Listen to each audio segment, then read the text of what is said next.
جب مصر میں آثار قدیمہ کی دریافت شروع ہوئی تھی تو آرکیولوجسٹ کے لیے سب سے مشکل چیز ان کی لینگویجز کو پڑھنا ہوتا تھا۔ بہت سی جگہوں اور چیزوں میں عجیب عجیب لکھائی سے کچھ لکھا ہوتا تو تھا، لیکن انہیں سمجھ پانا کسی کی بس کی بات نہیں تھی۔ پھر ماہرین کو ایک ایسا پتھر ملا جس کی مدد سے ہسٹری کے بڑے بڑے رازوں سے پردہ اٹھایا گیا۔ جی ہاں، اس پتھر کو روسیٹا سٹون کہا جاتا ہے۔ اس سٹون کی مدد سے انہیں اینشنٹ ایجپٹ سویلائزیشن کے بارے میں بہت کچھ جاننے کا موقع ملا۔ اس پتھر پر ان کا کلچر، ریجن اور روزمرہ زندگی کے بارے میں ساری معلومات درج تھی۔ اس پتھر پر 3 طرح کی لینگویجز درج تھیں، جس میں ہائیروگلیفک، ڈیموٹک اور گریک زبان شامل ہیں۔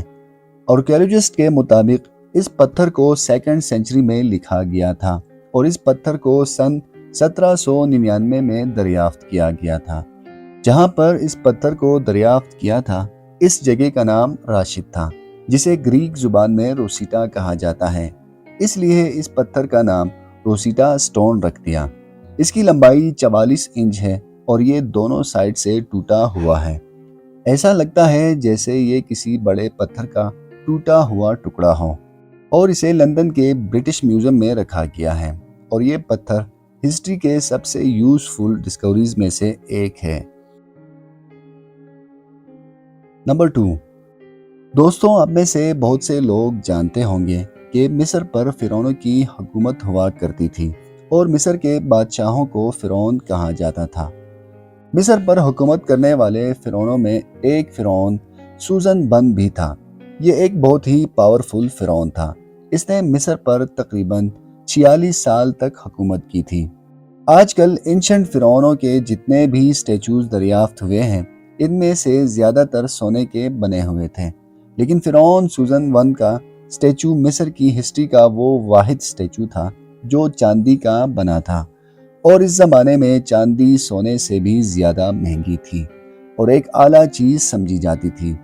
اس سلور تابوت کو فرانس کے ایک مشہور آرکیولوجسٹ پیئر مونٹٹ نے 1993 میں دریافت کیا تھا۔ یہ مجسمہ تقریباً 3000 سال پرانا ہے۔ اس دور میں چاندی اتنی آسانی سے نہیں ملا کرتی تھی، حتیٰ کہ بادشاہوں کے لیے بھی اسے دوسرے علاقوں سے منگوایا جاتا تھا۔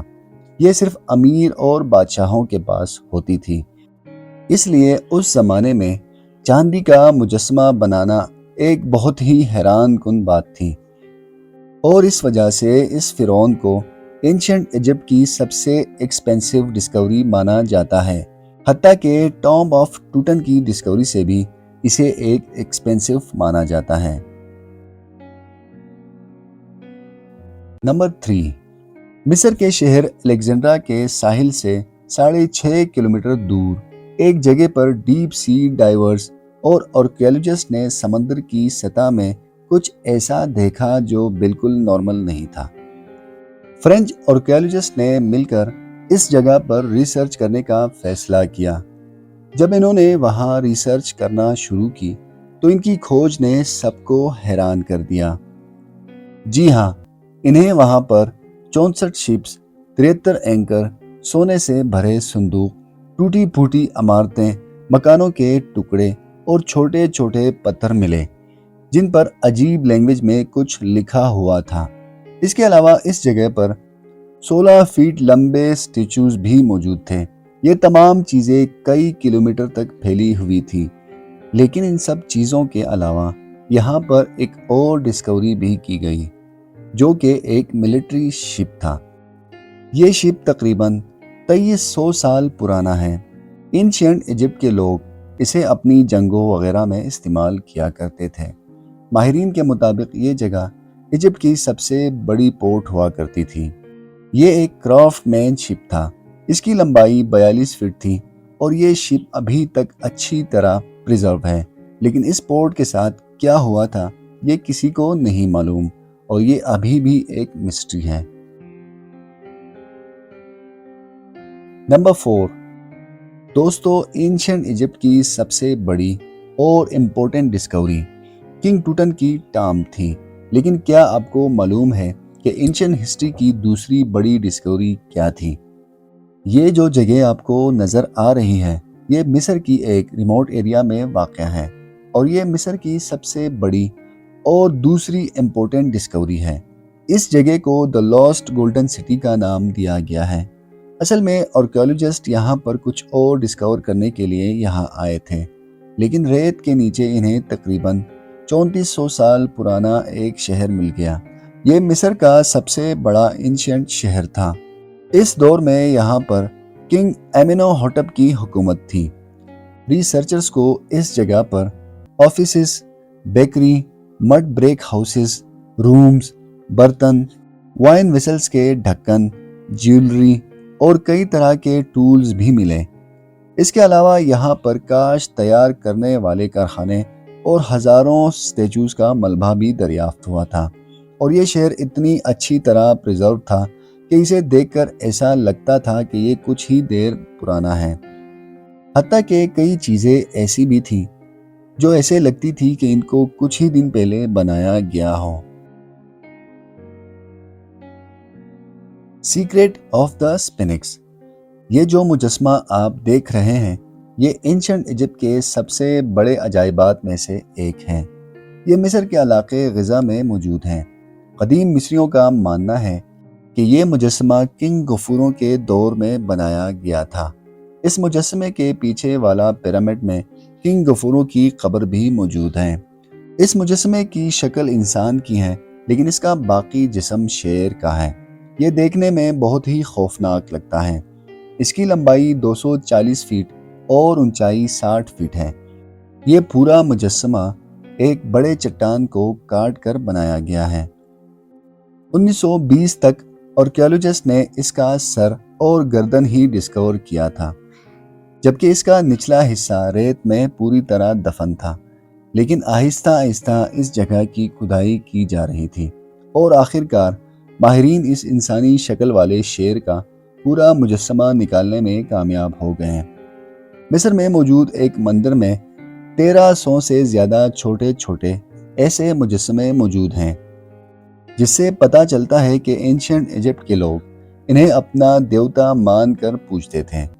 کچھ ماہرین کا ماننا ہے کہ یہ مجسمہ 9000 سال سے بھی زیادہ پرانا ہے۔ اس سے یہ ظاہر ہوتا ہے کہ مصر کے آباد ہونے سے پہلے یہاں کوئی اور قوم بھی رہتی تھی۔ ہو سکتا ہے کہ یہ مجسمہ انہوں نے ہی بنائے ہوں، لیکن کوئی نہیں جانتا کہ یہ لوگ کون تھے اور ان کا تعلق کس قوم سے تھا۔ یہ ایک ایسی مسٹری ہے جسے آج تک کوئی سولو نہیں کر پایا۔ ابو سمبل، دوستوں اس نام سے مصریوں کا ایک مشہور شہر تھا اور یہ سوڈان کے بارڈر کے قریب واقع ہے۔ یہاں پر فرعونوں نے اپنے دور کے 2 مندر بنوائے تھے جنہیں بڑے بڑے چٹانوں کو چیر کر بنوائے گئے تھے، اور ان میں ایک مندر 100 فیٹ سے بھی زیادہ اونچا ہے۔ اس کے اندر فرعونوں کے 4 سٹیچوز موجود ہیں۔ ہر سٹیچو تقریباً 65 فیٹ تک اونچا ہے۔ اس عجیب و غریب مندر میں 14 کمرے ہیں۔ ان کمروں کی دیواروں کو تراش کر فرعونوں کی تصویریں بنائی گئی تھیں۔ آرکیولوجسٹ کا ماننا ہے کہ یہ 2 مندر قریب 24 سالوں میں بنائے گئے تھے۔ ابو سمبل کے انٹرنس گیٹ پر فرعون اور اس کے درباریوں کے مجسمے موجود ہیں۔ ان دونوں مندر کے اندر فرعونوں کے پورے خاندان کے مجسمے موجود ہیں جنہیں پتھروں کو کاٹ کر بنایا گیا تھا۔ فرعونوں کی تباہی کے بعد یہ جگہ آہستہ آہستہ ریت میں دھسنا شروع ہو گئی اور زمین کے اندر اس کا نام و نشان ہی مٹ گیا۔ لیکن سن 1813 میں پہلی دفعہ اس ٹیمپل کا کچھ حصہ دریافت کیا تھا، مگر اب یہ مکمل طور پر سامنے آ چکے ہیں اور لوگ اس کا وزٹ کرتے ہیں۔ اور سب سے لاسٹ میں ہمارے پاس ہے ٹیمپل آف باسٹٹ۔ دوستوں دنیا میں طرح طرح کے مذاہب ہیں جن میں کچھ بتوں کو اپنا خدا مانتے ہیں اور ان کی عبادت کرتے ہیں، لیکن اینشنٹ ایجپٹ یعنی قدیم مصر میں ایک ایسی قوم تھی جو بلیوں کی پوجا کرتی تھی، اور باسٹٹ اس بلی کا نام تھا جسے دیوی مانا جاتا تھا۔ اس کا جسم انسانوں والا لیکن ان کی بتوں میں چہرہ بلی جیسا ہوتا تھا۔ اور آرکیولوجسٹ کو کھدائی کے دوران بلیوں کے بہت سے مجسمے ملے ہیں جن سے ظاہر ہوتا ہے کہ لوگ بلیوں کو مقدس مانتے تھے اور عبادت کیا کرتے تھے، حتیٰ کہ انہوں نے 2000 سال پرانا ایک ٹیمپل بھی دریافت کیا جس میں بلیوں کے بہت سارے بت رکھے گئے ہیں۔ ماہرین کا کہنا ہے کہ یہ مندر 3 صدی کا ہے اور اسے کوئین بیرنی کے دور میں بنایا گیا تھا۔ قدیم مصریوں کو لگتا تھا کہ باسٹرڈ بلی ان کی حفاظت کرتی ہے اور انہیں دشمنوں سے بچاتی ہے، اور اسی نسبت سے وہ تمام بلیوں کو مقدس سمجھتے تھے اور انہیں سونے کے برتنوں میں کھانا اور دودھ دیا جاتا تھا اور ان کی ممیز بھی بنایا کرتے تھے۔ اور اتنا ہی نہیں بلکہ ان کے لیے ایک الگ قبرستان بھی بنایا تھا جس میں مری بلیوں کو اعزاز کے ساتھ دفنایا کرتے تھے۔ مجھے امید ہے کہ آپ کو یہ ویڈیو بھی اچھی لگے گی۔ اپنا خاص خیال رکھیے گا۔ مجھے اجازت دیجیے۔ اللہ حافظ۔